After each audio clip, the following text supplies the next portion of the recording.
Hi, I'm Diana Yoakley. I'm a peaceful parenting coach and mom of three, and I'm delighted to give you the latest science backed research on child development, parenting, and to support you in showing up as the parent that you want to be. Welcome.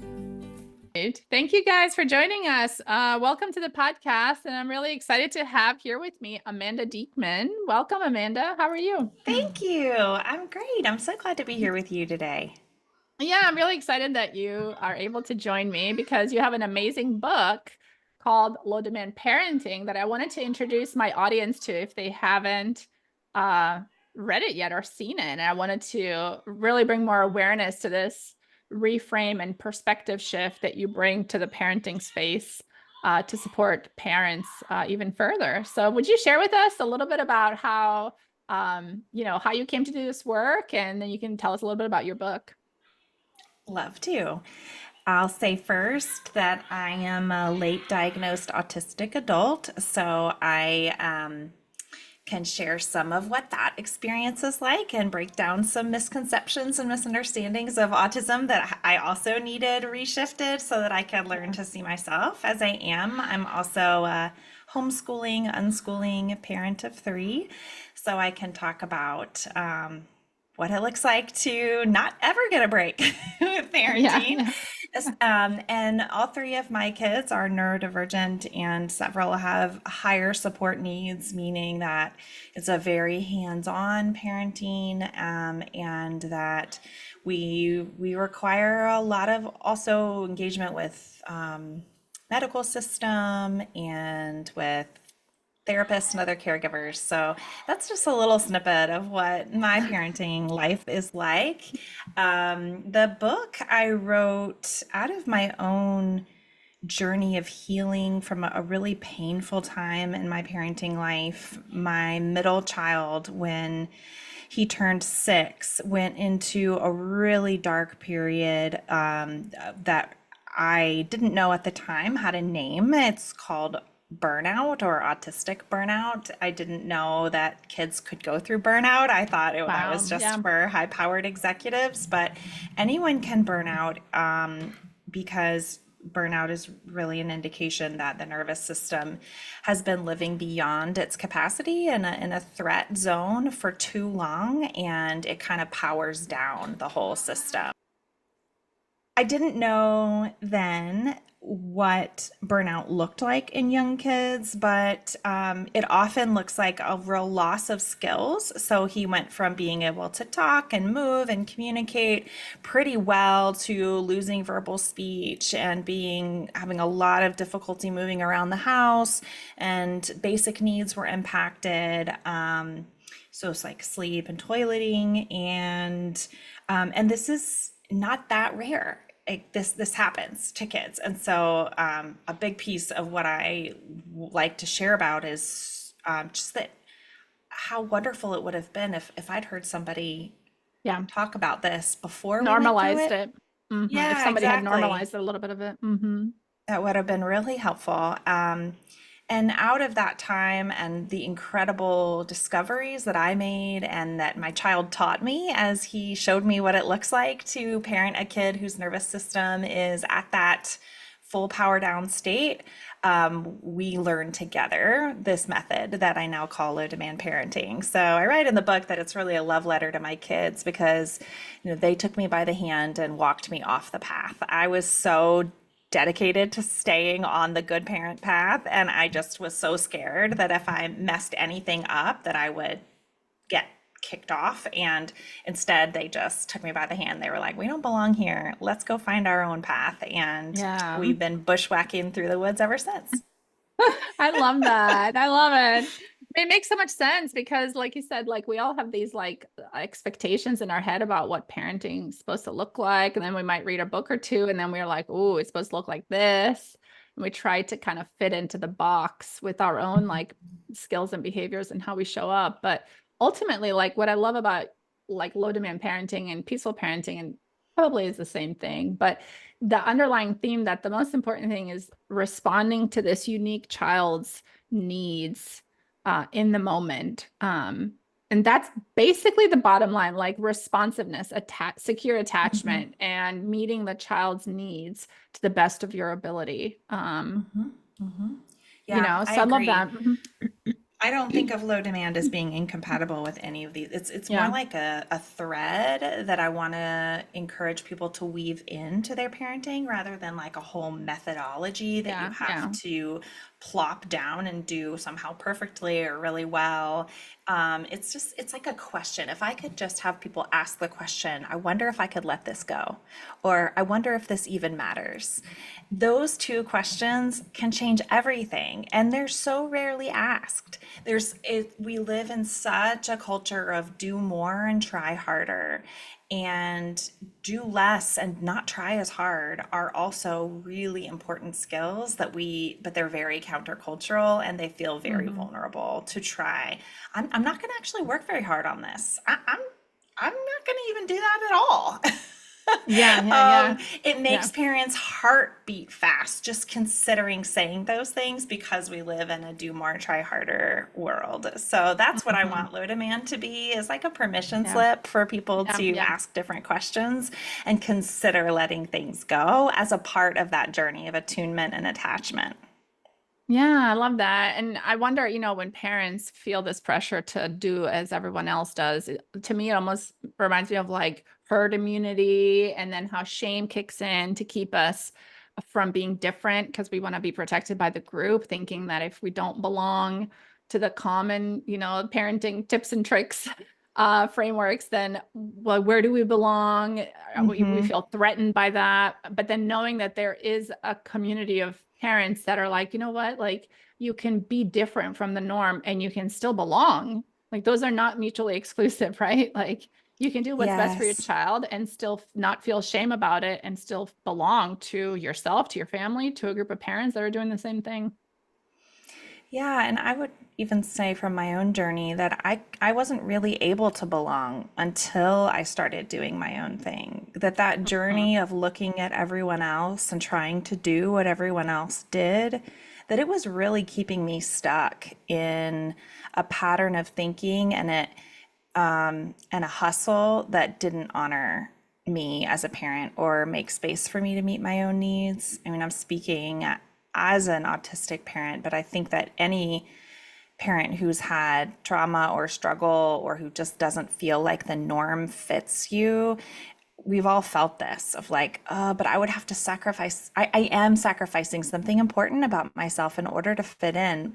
And Brene Brown has this important little clip that's been going around the internet a good bit about the difference between belonging and fitting in, and Mhm. that they are really the antithesis of one another. That belonging is I am wanted just as I am, and fitting in is I will matter to the degree that I approximate whatever the good is that everyone else has here. And we've all experienced that. Like if you've gone to a meeting, and my mom was telling me yesterday, what she's a big knitter, and she was like, in the 80s, I would bring my knitting and to church, and people would say, like, put that away. You're not supposed to do that here, and Uh-huh. that's fitting Uh-huh. in, is like Yeah. putting the knitting away, like, oh, okay, it's somehow distracting when that's what she needs in order to be able to listen, is to keep her hands busy. And Mhm. Mhm. so we all do that. We sacrifice our needs for whatever this collective should is of like how we're Mhm. supposed to be. And I really think Low Demand is hoping, is desiring to help us show up more embodied and more full of our own needs. Yeah, I love how you highlight like the parents' needs too. It's not just about the demands on the child, but I love for you to break down like what is low demand in practice. What does it look like Mhm. into day-to-day parenting compared to maybe a different parenting style? Yeah. Yeah, totally. Well, low demand is a method of dropping demands and aligning expectations so that we can show up for our kids in radical acceptance.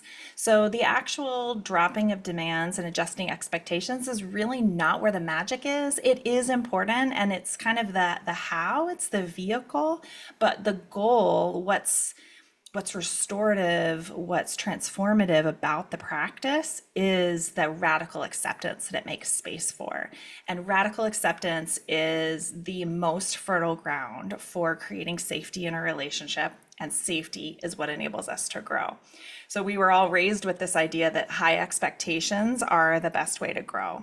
Not all, I'm sure there are exceptions, but by and large, the parenting practice of our childhood was your coaches matter, you gotta follow through on your commitments, don't be a quitter, like do what's expected of you, because if you don't, something bad will happen. And then we became parents and we got a really solid dose of the worst parenting style you could possibly have is to be permissive. That's like the number one thing that no one wants to be, and everyone is differentiating themselves from permissiveness. In fact, it's the biggest question I get. How is this different from being permissive? Which I just want to back up and notice, wow, out of everything that you could do as a parent, we are being steadily taught a dose of fear around permissiveness. No one is saying, and how is this different from abusing your child? No one's asking me that question. I mean, maybe it's obvious, but I think it's equally important. That is not the question. The question is, how is this not permissive? And I just always want to take a step back from that and be like, are you sure that permissiveness is as bad as you are making it sound? Because you have raising a generation of parents who are terrified of being permissive.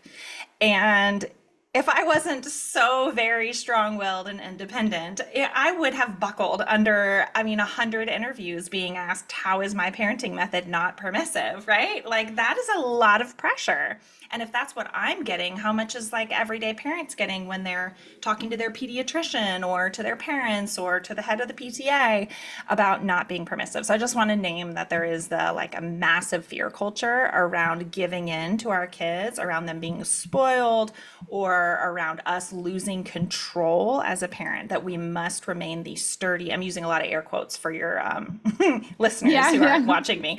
All these words I'm putting in air quotes just because they're so common, right? You have to be the sturdy parent, which again means like you must be the one who sets the rules, and it's your kids' job to obey those rules, or they can have whatever feelings they want to about them, but ultimately the rules cannot shift because you are the parent and you set the rules or you create the boundaries. Like this is our parenting culture, and I disagree.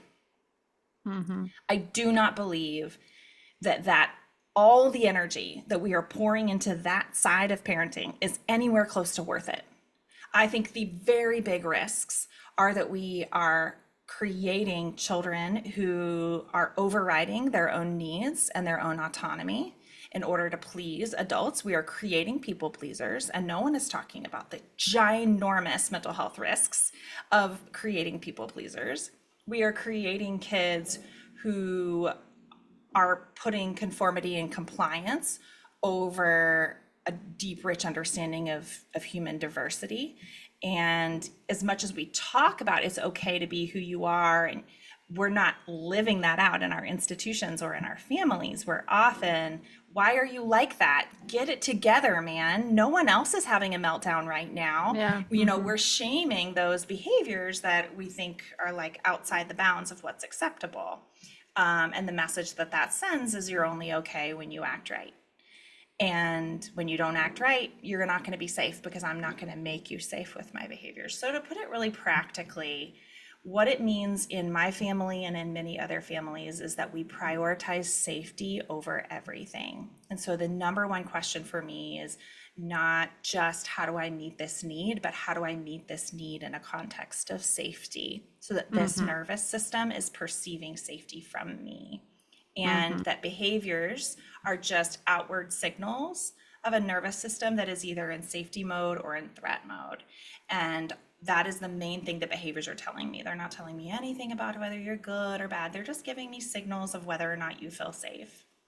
And that my main goal as a parent is to do what is needed to help my kid feel safe, because that is what helps their brain grow and develop. That is what creates the conditions where they can learn. And that's what helps them to grow into being the best version of a human that they can be. Oh, I love that. Yeah, I love that, because the whole nervous system discussion makes me think about like if a child has a a lot of distress tolerance, and they have a like kind of a wide range in their nervous system, and they can use their willpower to override like discomfort in their body. They might be able to meet your high expectations, and then the parent is like, well, so is he doing it out of willpower or nervous system? It's like they put more pressure on the child. But when you have a child that you're raising that has less distress tolerance, right? Like their nervous system, like they cannot override their will is to like to list to do what you're asking, but their body cannot do it. You quickly figure out that like I can't just talk to like their brain and be like, try really hard. You have to Yes. really learn about like what's going on here, like who's really in charge. And the nervous system is always in charge. It's the autonomic nervous system. It's automatic. Like it doesn't ask for permission, it just responds. And when Yeah. you realize that kind of that's what's needed for certain children, you're like, wait a minute, like this is actually the foundation for all children. It's just some Yes. can override, like they have more, I guess, more flexibility. I don't know if you want to talk a little bit Mhm. more about like that, the flexibility in the nervous system, but Yeah, sure. I Mhm. think that's such an important point. And that's, I think, a big reason why this method has grown up largely out of a kind of subculture within the autistic community Yeah. called PDA, pervasive drive for autonomy or pathological demand avoidance, because our kids have a nervous system disability that really limits their window of tolerance. Some of our kids have a Mhm. razor thin window of tolerance. So they go from totally fine to catastrophic meltdown like almost instantly. Mhm. And because they're cute, they're so sensitive to cues of safety and threat that, if someone's never been with a kid like this, it's hard to even imagine. But Mhm. for me, if I were to enter a room and look straight at my kid in the eye, that would be seen as a signal of threat. And they may scream at me just because of the way that I used eye contact. Or maybe I didn't even realize I was carrying some anger from another situation and my fists are clenched. My child is going to pick up on that again in their nervous system and may Mhm. react. If I ask a question in a certain tone of voice or with certain words, expectations like, oh, this is a great one. My kid had a meltdown one day and told me that the thing they were super upset about is that earlier in the day I said, hey, do you want to go outside and play? And they perceived that as a demand, as a threat, because it was an expectation of going outside and he didn't want to go outside, but he didn't feel safe to tell me that. And or just felt like that was going to let me down, and the reality of disappointing me felt unsafe in his body. This stuff is, he's like 8 at this point, 7, so it's not living Mhm. up here in the Yeah. Yeah. cognitive part of the brain. It's back in the brainstem, and in the nervous system. So I just want to name that you may not have a kid who's as extraordinarily hypersensitive as mine, but this method works for those kids, which means it Right. works for all kids. All kids. Right. It works for all Yeah, nervous systems. Yeah. Mhm. exactly. If it works for the most sensitive, then it can also work for the most resilient. But what it does for Mhm. our kids that are have a wider window of tolerance is it means that you don't have to drop the same demands for each kid, nor do you have to Mhm. drop the same demands each day. It really does take away this kind of fairness, um, issue that a lot of families have. Oh, you're not being fair, like you have to do exactly the same thing for each kid, or there's this like unfairness thing. In our house we talk a lot about needs, and that we all have different needs, and that when our needs are met, that we feel safe and we can thrive, and that I am a parent who's going to show up and meet your needs, and they're going to be different from your brother or your sister, as it should be. And so when they start to get into like, well, why do you do that for him? I kind of come back around to, let's talk about your needs. Maybe you have some unmet needs that I'm not seeing. That's what I feel like that kind of sibling jealousy is indicating. It's not about the sibling, it's about them. They've got an unmet Right. need that they Right. don't quite feel ready to bring forward. So I always bring that around. Is there something that's too hard for you right now? Is there some expectation that I'm putting on you that just doesn't feel right? Is there something really fun that you've been wanting but been too scared to tell me? That those kind of questions can usually get out whatever it is that's generating the it's not fair. You let him do blah blah blah and you always make me blah blah blah blah. It's not ever it's not Mhm. usually about those things. Yeah. It's Yeah. about a deeper need that's not currently being met. Mhm. And And that it's also almost like that helps. child is, I was going to say, it's almost like when they feel the jealousy, they're coming from an empty cup kind of perspective, and they need their cup filled with what they need, not what their siblings need. Yes, exactly. Yeah. And I was parented very much with a like you get exactly the same thing kind of approach in order to keep a sense of fairness. And I have a really strong justice, fairness urge, need. And so I understand why my parents responded that way. And I tried that method with our kids and it did not it did not work. Yeah. And we tried Yeah. it really hard and for a long time. Partly because I was raised that way and partly because it seemed like it would work and it Hmm. doesn't. So I guess I Yeah. just want to Yeah. share that too for people that are like, oh, if I could just get it right. Like if every time I bought this kid this thing, I also bought their sibling this thing, or, if I spent equal time with them, like, no, it doesn't work like that. Hmm. That Hmm. isn't the way that needs show up. They're not universal, they're so particular. Hmm. I mean, if you think about like the healthcare system, people's needs in healthcare are unique to their biology. And I mean, yes, our nervous system and our mental health is also our biology. Um, we have to continue to personalize, when we think about medical care, personalize the care. What are the patient's values? Incorporate that. They need the right care at the right time with the right treatment for them. And I'm from a healthcare background, but what parenting is the same thing. It's caregiving. It's like the Yes. child needs caregiving. And so it's not a cookie cutter approach. You personalize it to how they're showing up and you meet them where they're at. And I love how really like this, the approach you're talking about brings so much clarity to me too, because it's like, what works?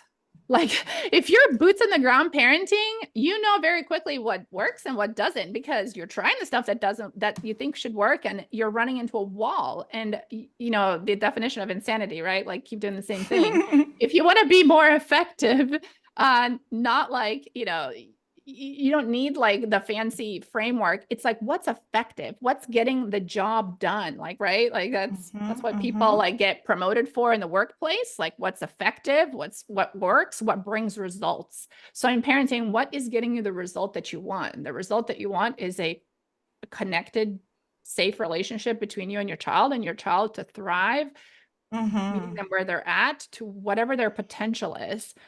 Yes. There's not this comparison concept. It's whatever is going to be most effective. Yeah, and it's really important to name that some of the things that are effective and that our kids need are things that our society is very uneasy about. So we don't Yeah. do family meal times.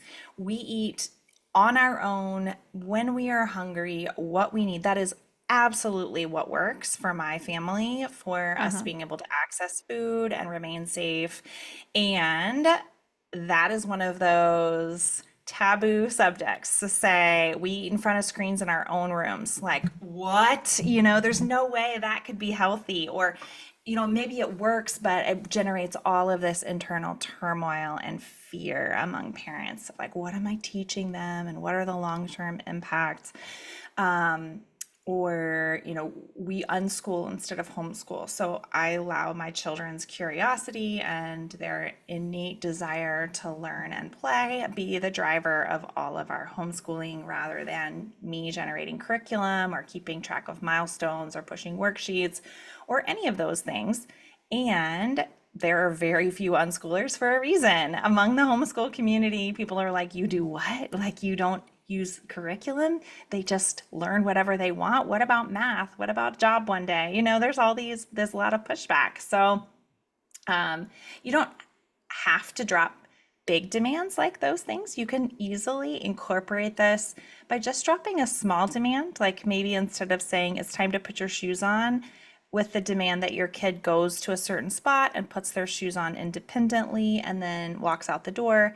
Maybe you don't say anything. You get up and get their shoes and walk over and place them next to them and then just tap their knee as a signal that it's time to put shoes on. And then maybe they can do it no problem. Or maybe they can't put the shoes on until you get to the destination. It's when you pull up at the park or at school or at a play date that they're like, where are my shoes? And then can easily put them on. Or maybe you need to put them on for them, even though they have the fine motor skills and they can do it.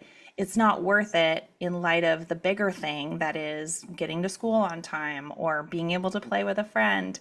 And I think parents are really afraid that if we let something like that go, that it's going to be some sort of slippery slope and that then they're not going to be able to do anything or it's enabling. And I really want to shift that narrative that creating those moments of safety, those touch points of responsiveness. I see this is too hard for you. Let me help. Those are incredibly important tools that are often underused in our parenting toolbox. Oh yeah, for sure. It's almost like using more flexibility and creativity in problem solving. And again, comparing it to like the workplace, it's like, yeah, let's get more creative, innovative, and let's become a little bit more flexible so we can come up with a better, effective solution versus Uh-huh. like, this is the way we've always done it. Better like do it step by step, just like the policy says, right? So Mm-hmm. yeah, I love Mm-hmm. that. I feel like it's a smarter way to parent as well. You know how like the saying goes, like it's not the smartest in the species. It's not the smartest that survive. It's the most adaptable. Mm-hmm. So how can you adapt your home and each other to like, so you can have like some rhythm in your family, right? Like what creates that flexibility, that flow, that um, coherence in the household that makes it possible for you to delight in your child and for them to delight in themselves, you Yes. know? Yes, thank you for bringing in delight. That is such an important piece too, is that what our own joy is so important.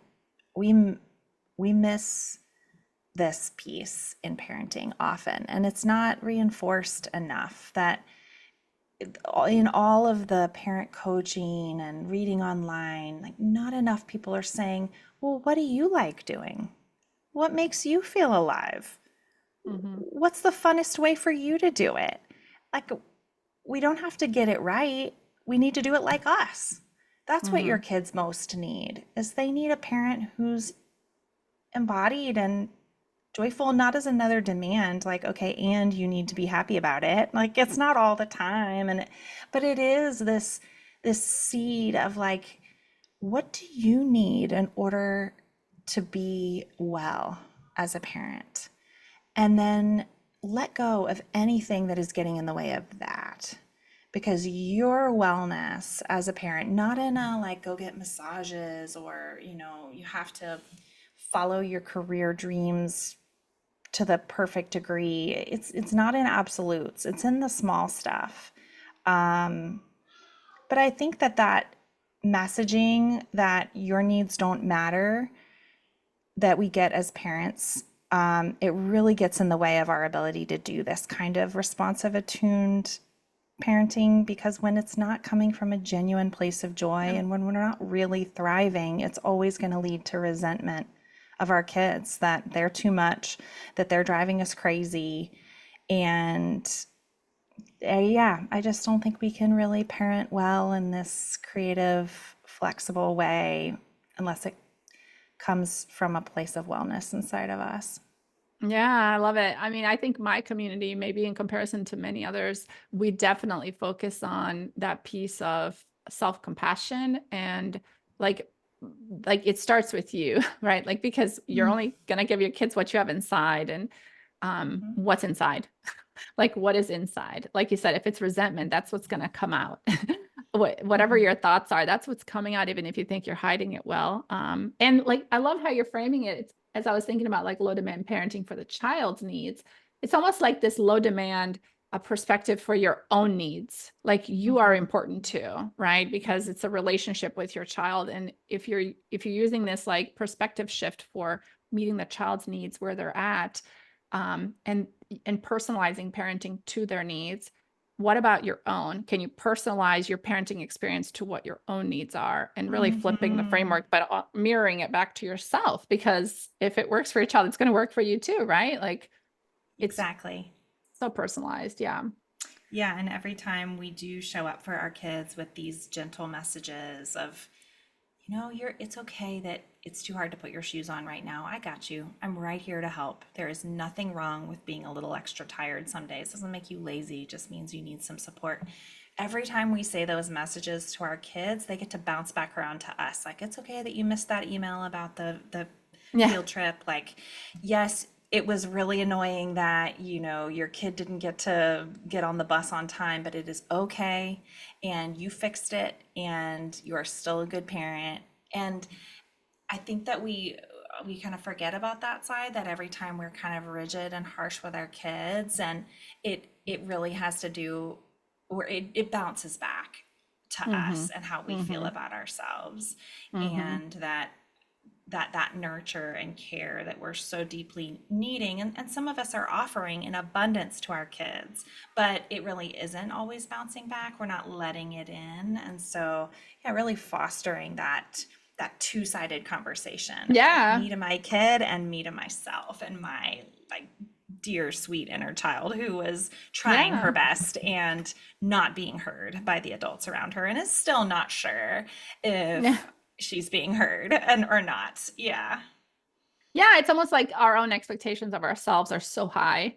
We can't Mhm. possibly meet them. I mean, even if you just look at like an average expectation of parenting nowadays, it's like you can't possibly meet even the average on Ugh. average every day, because it's impossible like mathematically to check off all the requirements with the Mhm. resources that you have. Maybe those Yeah. requirements would be easily met if you had a ton more resources, like 5 other adults living with you that had the Yeah. same parenting style, and you could just all split up the workload. Sure. But it's like we're short staffed in parenting in our homes, and we just can't get it all done. So something's got to give. It's going to be either Mhm. your own like ability to not burn out, or the expectations have to be adjusted to something that is slightly closer to, feeling more delightful in the day to day. Yes. Yes, exactly. Yeah, one of the big things we dropped last year was birthday parties. We just didn't do birthday parties the way that it's supposed to be done, you know?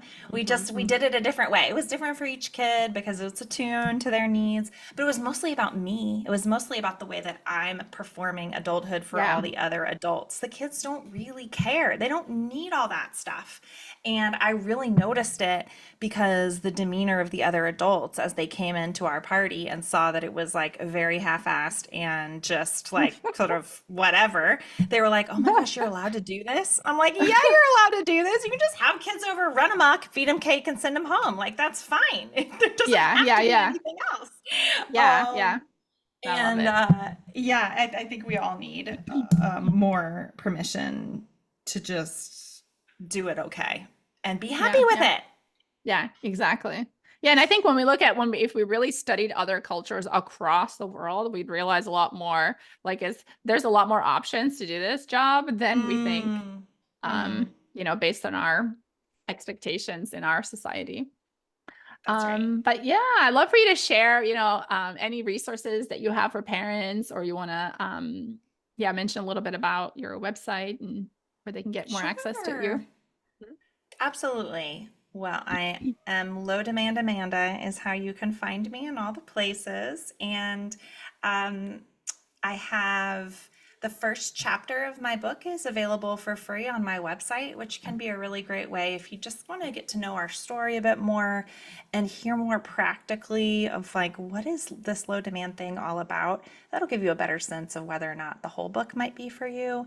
And also, I really appreciate this. The publisher also created an audiobook version because I know a lot of people, especially busy parents, that just reading isn't feeling very accessible these days. So if Yeah. listening is your jam, it's also a intentionally really short book. So it's not like Love 16 that. hours of audio. I think it's like 4. So you can actually finish a book. Hallelujah. Wow. Yeah. Um, That's amazing. Yeah. And I love to share more nuance. Again, if people are listening and they're thinking, I'm not sure, I might have an autistic kid or I might have a neurodivergent kid, or what is this PDA all about?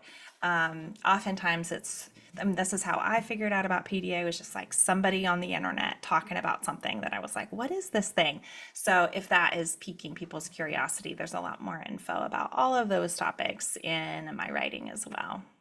Oh, awesome. So good. I know you have a great social media following as well and resources there. So we'll definitely link that below here too, and people can check out your your posts. So thank you so much for taking the time. Really appreciate it. I know this was super valuable Yes. for everybody. Thank you so much. I'm glad to be with you. Yeah, it was good. Thank you.